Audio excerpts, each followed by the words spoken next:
नमस्ते विद्यार्थी मित्रांनो, मी प्रवीण शहा, उमाबाई श्राविका विद्यालय सोलापूर. इयत्ता 8वी पूर्व माध्यमिक शिष्यवृत्ती परीक्षा यासाठी बुद्धिमत्ता चाचणी. चला तर विद्यार्थी मित्रांनो, कसे आहात सगळे? तर आज आपण सूचना पालन यामध्ये तिसरा व्हिडिओ बनवत आहोत. त्यामधील प्रश्न क्रमांक 6 आपला चाललेला आहे. तर आता इथं काही अंक दिलेले आहेत पहा. या अंकामध्ये दिलेल्या अंकमालेत सम अंकानंतर लगत विषमांक आहे, परंतु त्या सम अंकापूर्वी लगत विषम अंक नाही असे किती वेळा आले आहे? याचा अर्थ काय? सम अंकानंतर विषम अंक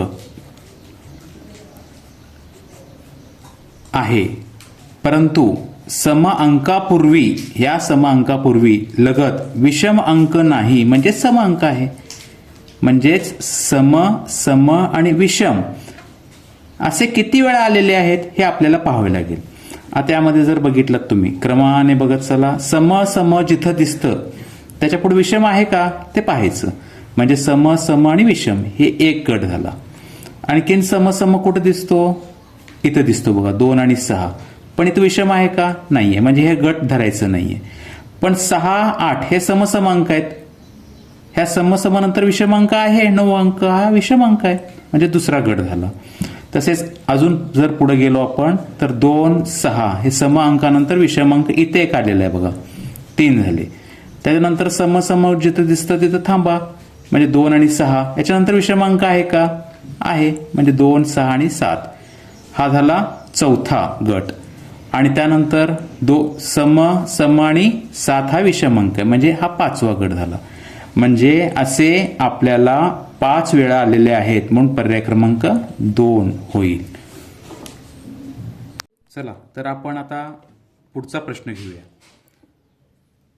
निळा, नारंगी, पिवळा, तांबडा, जांभळा हे रंग इंद्रधनुष्यातील रंगाच्या क्रमानुसार लावल्यास मध्यानीच्या सूर्याचा रंग कितव्या क्रमांकावर येईल? आता हे सर्व रंग आपण इंद्रधनुष्यातील रंगाच्या क्रमानुसार लावायचे आहेत. आता इंद्रधनुष्यातील रंग कसे असतात बघा. पहिला असतो तांबडा. तांबड्यानंतर काय येतं?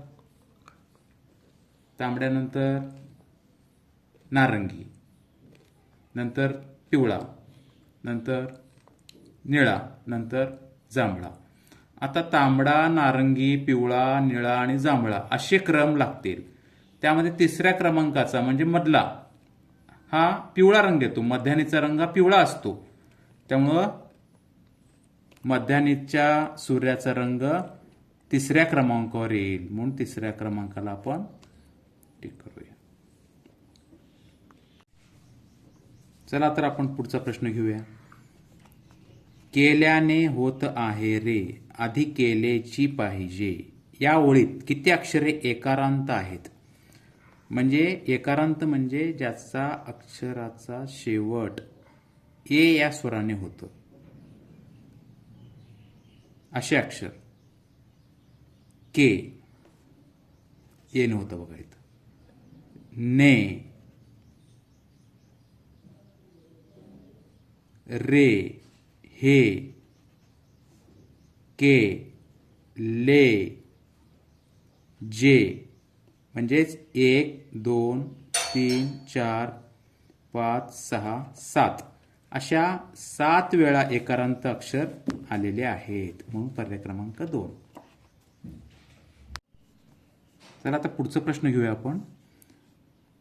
हे काही अक्षर दिलेले आहेत तुम्हाला.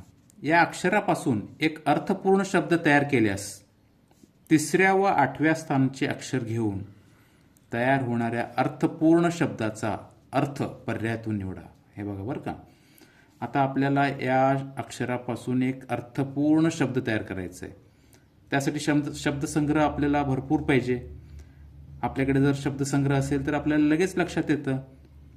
इथं बघा वंश दिसतं.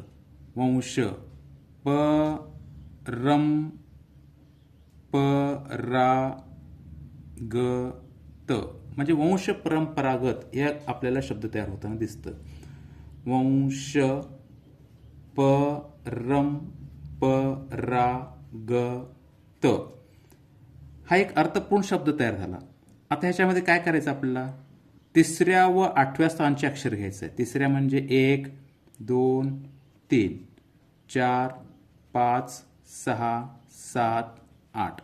तिसऱ्या व आठव्या स्थानचे अक्षर काय होणार आहे, प त. पत म्हणजे काय, पत म्हणजे अब्रू. यासाठी आपल्याला शब्दसंग्रह, त्याचे अर्थ आपल्याला माहिती असणं आवश्यक आहे. अब्रू, पत म्हणजे अब्रू. आणखी पत म्हणजे अजून एक शब्द होतो, 12 वर्षाचा काळ, त्याला तप म्हणतात. हा पण एक शब्द आहे. पत म्हणजे अब्रू आणि तप म्हणजेच 12 वर्षाचा काळ.